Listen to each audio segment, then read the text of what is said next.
When I think back to how everything started, it's hard not to feel sick with guilt. It wasn't even about love or passion, at least, not in the way you'd expect. It was just a few lies here and there, small ones at first. I told myself they weren't a big deal. I convinced myself that nobody would get hurt, that I could keep my marriage and my affair separate. My husband, Theo, was always so busy with work, and I figured he wouldn't notice the little things, like how I stayed out later or how my phone buzzed constantly with messages from him. I thought I was clever. I thought I could keep everything under control, but deep down I was already lying to myself, trying to convince myself that it wasn't a big deal. Theo worked long hours, more hours than I thought were healthy, but that was him. He was the kind of guy who threw himself into his work, and I admired him for it. But the longer I lived that way, the more I felt this strange emptiness creeping in. We were still together, but it was like we were living parallel lives, always on the verge of being distant strangers. It didn't feel like a marriage anymore. It was more like two people sharing a house but not really connecting. I could see it in the way he would come home and barely look up from his phone, lost in emails or work calls. I could see it in the way we sat across from each other at dinner, barely exchanging words. We still went through the motions, laughter on occasion, casual kisses, but it all felt forced, like a routine that had long since lost its magic. I tried to tell myself it was normal. I told myself this was just the phase that relationships went through, especially long-term ones. But deep down, I knew something was missing. That's when Gail came into the picture. He was the complete opposite of Theo. Where Theo was serious, focused, and grounded, Gail was free-spirited, charming, and spontaneous. We met at a friend's party, and at first it was nothing more than small talk. But somehow, in the midst of that conversation, I found myself laughing more than I had in months. He had this energy about him that pulled me in. He didn't need to ask questions about my life to know how I was feeling. He just got it. And it was in that moment that I realized how much I had been starving for attention, for affection.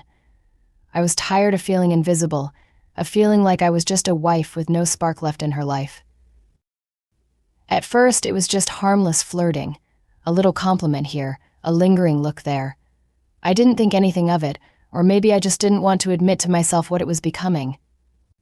But with every conversation, with every stolen moment, I could feel myself becoming more and more drawn to him. He made me feel seen again. For the first time in a long while, I felt like I was more than just someone's wife. I was a person, and it felt so damn good. The guilt started creeping in, but I pushed it down. I told myself I wasn't doing anything wrong. I wasn't in love with Gail, I convinced myself.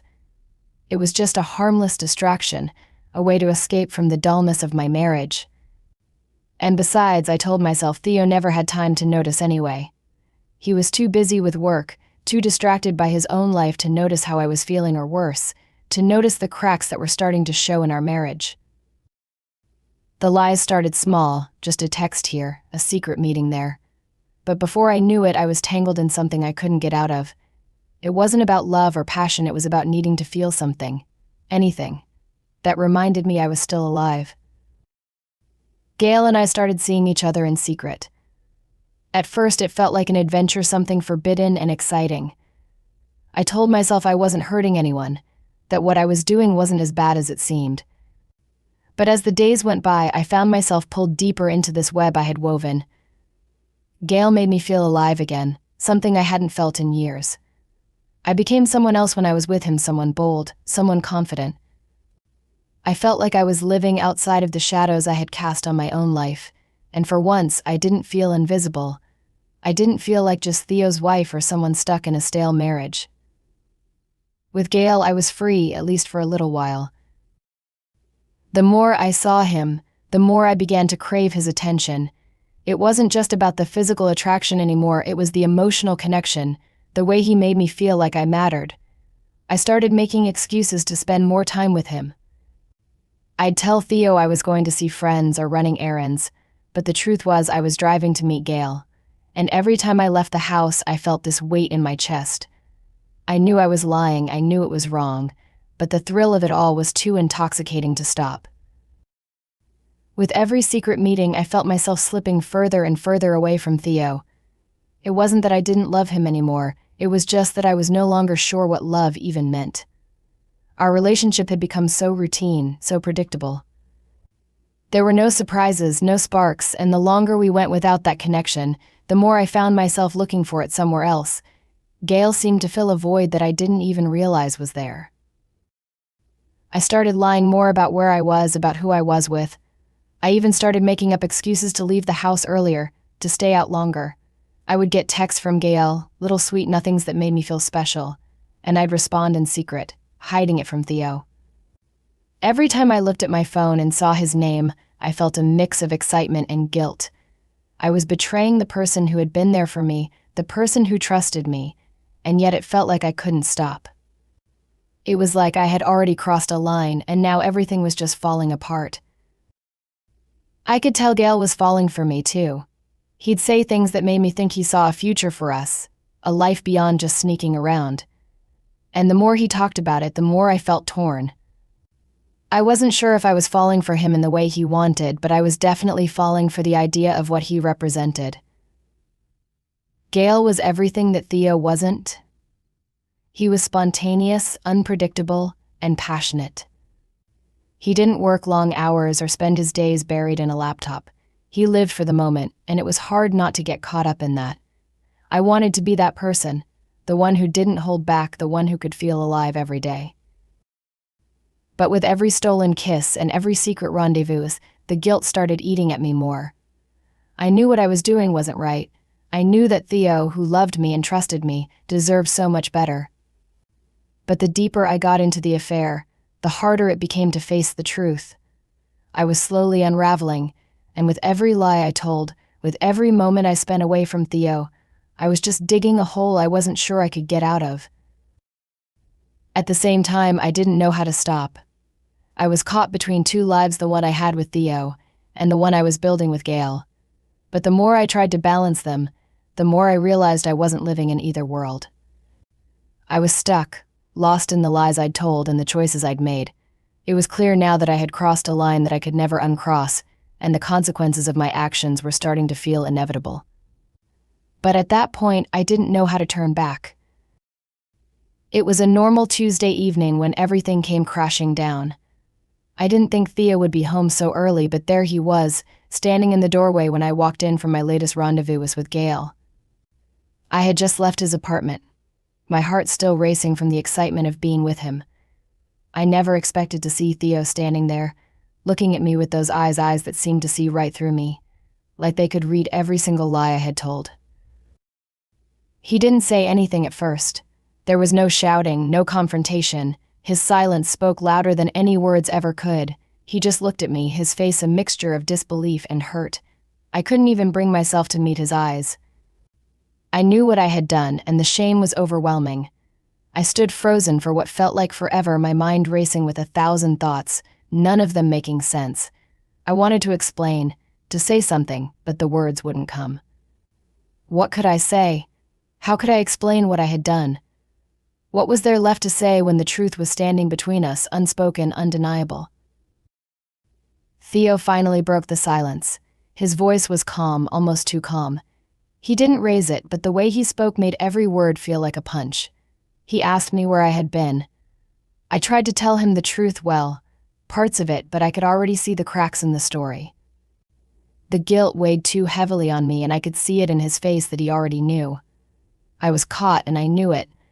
I could lie all I wanted, but there was no hiding from it now. It was like a dam had broken, and all the emotions that had been building up finally spilled out. I watched as Theo's face twisted with hurt and anger, and it hit me just how badly I had damaged him. He wasn't just upset, he was devastated. His eyes, the same eyes I had once loved so much, were full of something I had never seen before: disappointment. In that moment, I felt smaller than I had ever felt in my life. He didn't yell or make a scene. Instead, he just told me to leave. His voice was quiet but firm, like he had already made up his mind. "Get your things and go," he said. His words were sharp, cutting through the air between us like a knife. I can't do this anymore. I felt a lump rise in my throat, but I couldn't bring myself to cry. I had already cried too many silent tears while hiding my betrayal, and there were no more left to shed. Theo was done, and I couldn't blame him. I had pushed him to this point, pushed him until he had nothing left to give. I didn't want to leave. I didn't want to face the reality of what I had done. But he was already moving, grabbing his keys and walking towards the door like he had already made peace with everything. His actions spoke louder than any words could. He wasn't just asking me to leave the house, he was asking me to leave his life. And in that moment I realized that I had already lost him. I begged him for one more chance, but my words fell flat. He wouldn't look at me anymore. His gaze was empty, distant, like he had already checked out of this relationship long before I had even realized. He had already changed the locks, he said, and had arranged for someone to pack up my things. The coldness in his voice made me realize just how far I had pushed him. He wasn't angry anymore, he was done. He was done with the lies, done with me, and that realization stung more than anything else. I stood there, feeling completely powerless, watching him walk out of the room. The door slammed behind him, and I was left standing in the silence of our empty house. It was over. The life we had built together was gone, and I was the one who had destroyed it. Theo didn't yell or make a scene. Instead, he just told me to leave. He had already changed the locks, he said, and had arranged for someone to pack up my things. The coldness in his voice made me realize just how far I had pushed him. He was done. I could see it in the way he moved, calm, almost mechanical, as though everything had already been decided in his mind.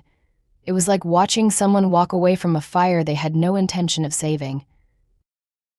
I tried to protest, but it was no use. I knew there was nothing left to say.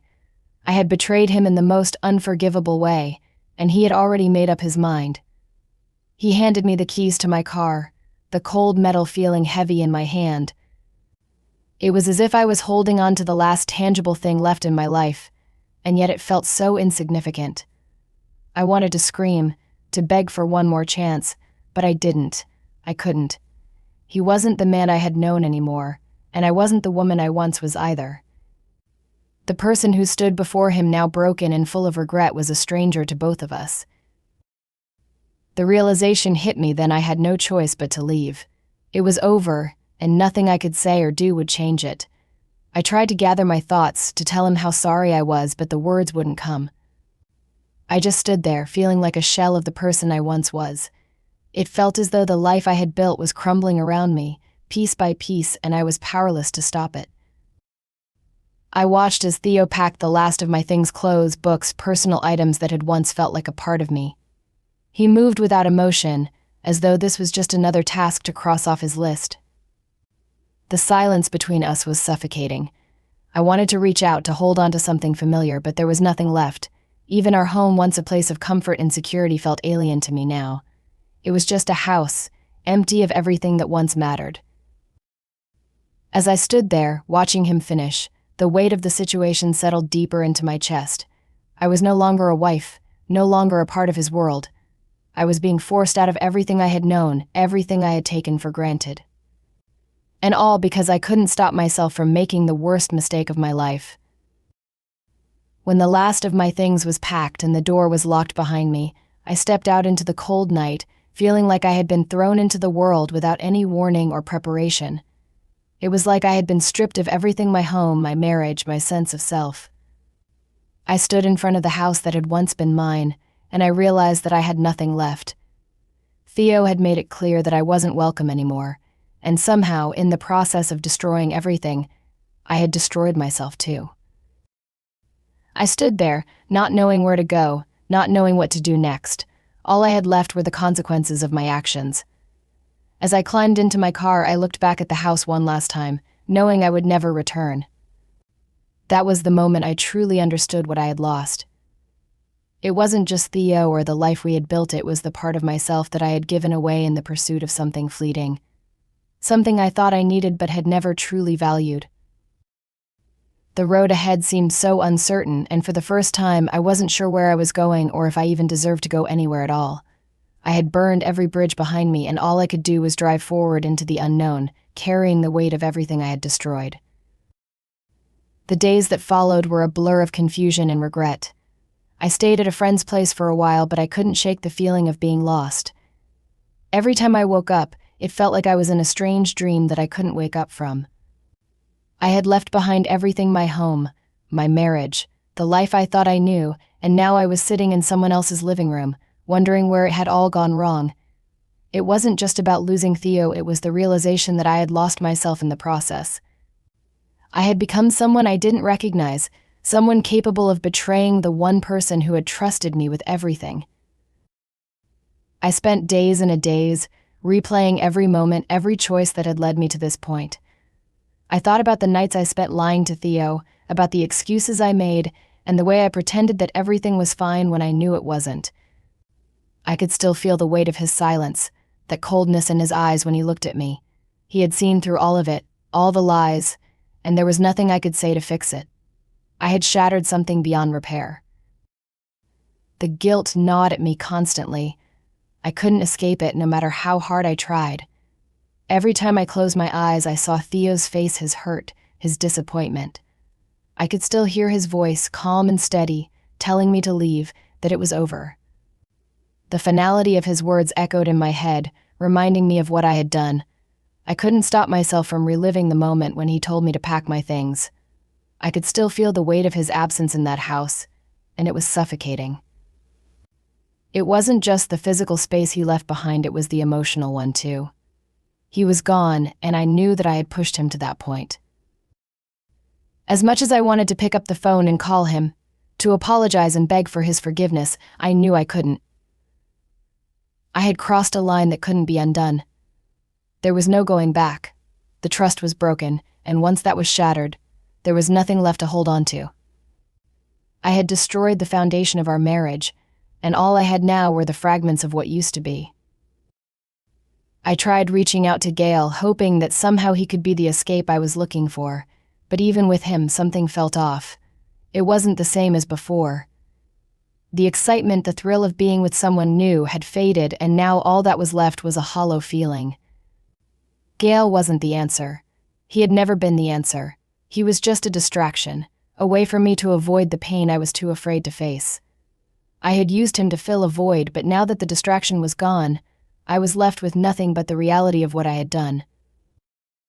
I spent days lost in my thoughts, unable to move forward or backward. I was stuck in a place of self-loathing, unsure of how to fix what I had broken. I had ruined everything. The life I had built with Theo, the trust we had shared, was gone, and there was no way to get it back. I had chosen a fleeting moment of excitement over everything that mattered, and now I was left to pick up the pieces of a life that no longer existed. In the quiet of my friend's apartment, I came to the painful realization that I had no one to blame but myself. I had betrayed Theo in the worst possible way, and the consequences were mine to bear. There was no one else to blame, no one else to point the finger at. I had ruined my marriage, my trust, and ultimately myself. And in that silence, I knew that this was a pain I would carry with me for the rest of my life. There was no escaping it. I had made my choices, and now I had to live with them.